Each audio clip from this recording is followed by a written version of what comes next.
Olunaku olwaleero mu butongole olukikolebwa ng'olukulu lusiimye emirimu egyabadde omukubiza lwalwo Jacob Oulanyah ono omulambo gwe gutuusiddwa era nga gwaniriziddwa n'emizira.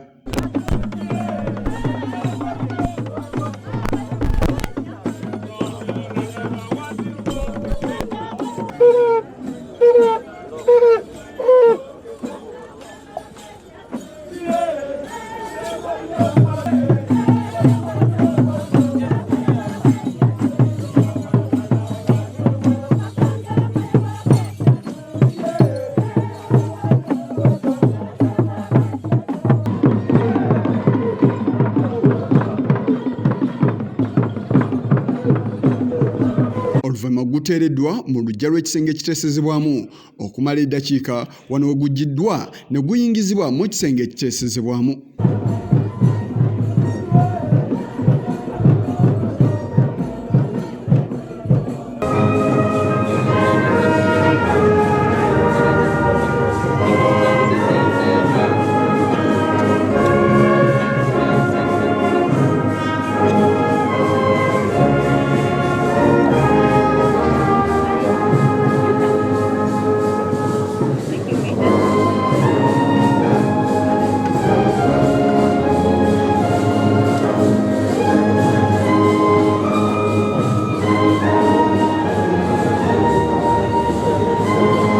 Omukubiza w'ekikolwa ng'olukulu Anita Among yabadde mu mitambo ogw'olutula lw'olunaku olwaleero.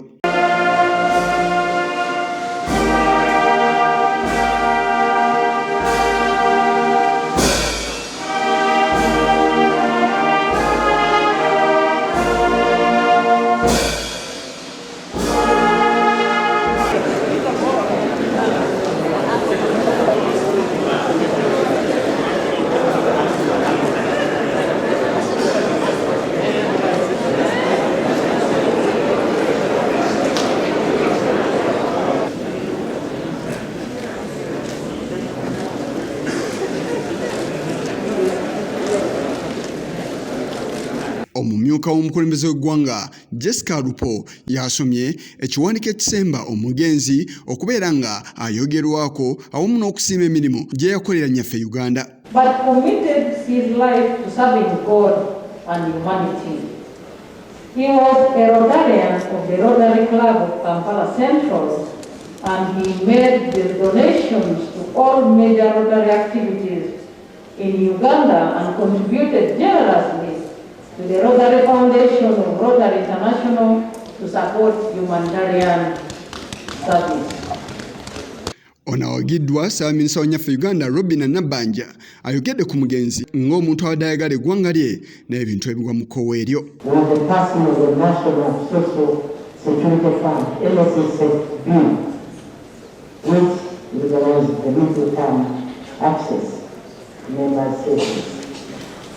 Honorable Speaker and honorable colleagues, the Right Honorable Dr. Jacob Oulanyah sought to restore public confidence in the institution of Parliament by urging legislators to focus on debating issues of national importance and perfecting service delivery to the people of Uganda.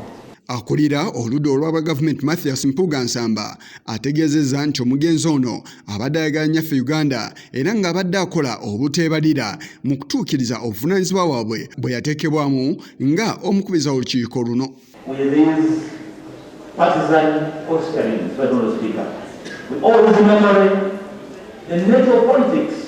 That is the embracing of our differences. Our differences are not a minus on this country.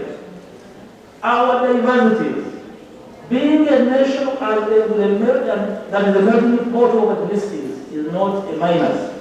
We should instead use it to serve common good. And I would like to invite politicians at all levels to avoid milking the ethnicity for political advantage and to pursue their own goals. Right, Mr. Speaker. Minisita ow'ebyobulamu Jane Luther Acheng ayogedde ku bulamu bw'omugenzi n'engeri gye yatwalibwa emitala w'amayanja. Speaker started in 2019, and because you have asked me to be brief, I will summarize.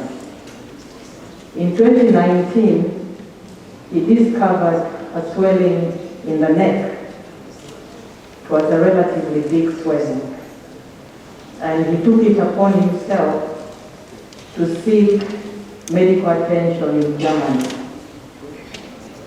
The swelling was removed and analyzed, and he was told it was a cancer.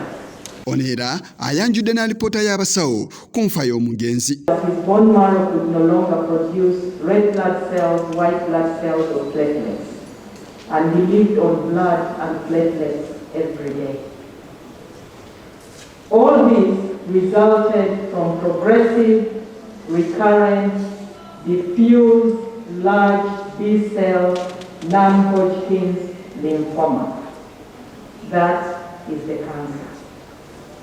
And I will repeat, progressive, recurrent, diffuse, large B-cell non-Hodgkin's lymphoma. And of course, the chemotherapy that he received for quite a while. Olunaku olwaleero omulambo gw'omugenzi gwakusula mu lukiko lw'eggwanga olukulu enkya gye gugenda okuggyibwa gutwalibwe ku kisaawe kya Menu ne Kololo eggwanga lyonna libeere nga limukungubagira.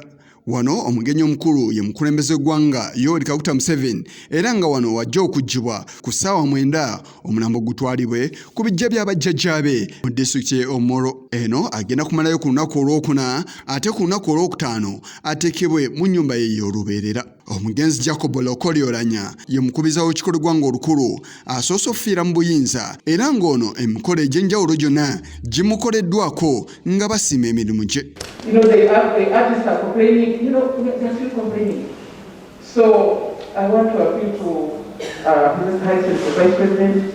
I want to appeal to Right Honorable the Prime Minister, and the High Minister of Justice, that in honor of Honorable Jacob Oulanyah, let us ensure that this law is implemented, because we wanted it. And members, may not know that maybe now many members will, but in the other parties, 1, 2, 3, has been 5 years. So I want us to honor him by ensuring that we do something that he was really committed to. When I speak, I want to. Yes, Chigongo, Kura, Channel 44, Oregoro.